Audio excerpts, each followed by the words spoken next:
Jeudi 15 juin, voilà la vision macro. Donc là, ici, on a eu une CPI, ici, on a eu le FOMC. Donc moi, mes scénarios, c'était plutôt une baisse ou un range. Mais là, ici, on ouvre la hausse. Donc j'étais assez dubitatif, mais ici, à ce moment-ci, j'ai un signal de hausse, donc j'achète. Ici, on arrive sur une résistance, donc j'attends. Là, toujours, j'attends. Là, je commence à avoir une stagnation à la hausse, mais là, je préfère attendre un avalement. Là, j'ai mon avalement signal d'achat.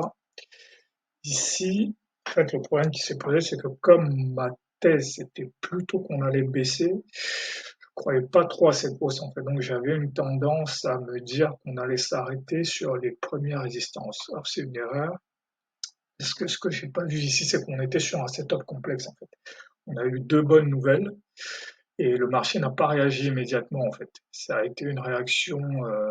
Il y a eu CPI manipulation, FOMC manipulation, et ensuite c'est que après que le marché a réagi. Donc ça, j'ai pas eu ça en tête à ce moment-là en fait. Donc ici, là maintenant, j'aurais dû prendre ça comme un signal d'achat, mais là, je me suis dit on allait s'arrêter sur la première résistance, donc ici l'open range.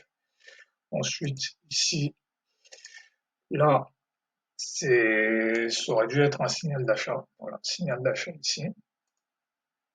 Là, ici. Là, est-ce que c'est un signal de vente? Là, en fait, c'est un problème de probabilité. Qu'est-ce qui est le plus probable après 4 heures? La hausse a commencé à 14h30. Après 4 heures de hausse, qu'est-ce qui est le plus probable? On ait une baisse ou une hausse? J'ai fait les stats, c'est 2% des reversals à la baisse se passent après 18h45. Donc le plus probable, c'est que la hausse continue. Donc ici, signal d'achat. Donc en fait, je pense que les problèmes d'inversion, ce genre de problème, c'est des problèmes de probabilité en fait. Ça demande juste de bien connaître les probabilités. Donc ici, du coup, signal d'achat. À partir de maintenant, de toute façon, si j'avais eu en tête le setup complexe, là, j'aurais été en mode open. Donc là, ici, signal d'achat open et aussi, autre point, voilà, de toute façon, ici, c'est quand j'ai un setup complexe, non seulement je suis en mode open donc je ne vais faire que des achats, mais en plus mes targets vont être les plus optimisés. Donc par exemple ici, quand j'ai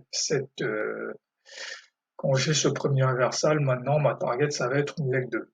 Donc voilà, donc ça c'est vraiment important dans les setups complexes. C'est ça c'est ça que je tire des setups complexes, c'est l'optimisme dans les targets et le fait de ne se positionner que dans un seul sens en fait. Et donc sinon la journée était pas compliquée. La première partie était assez simple. Ici j'ai un open j'achète. Ici aussi c'est assez simple. C'est à partir d'ici que ça se complique, tout simplement parce que mon biais était plutôt à la baisse et là on est en price discovery. Donc j'avais du mal à voir jusqu'où on montait, mais en fait, juste à un moment, faut juste basculer en mode achat parce que il y a aucune tentative de baisse qui est réussie.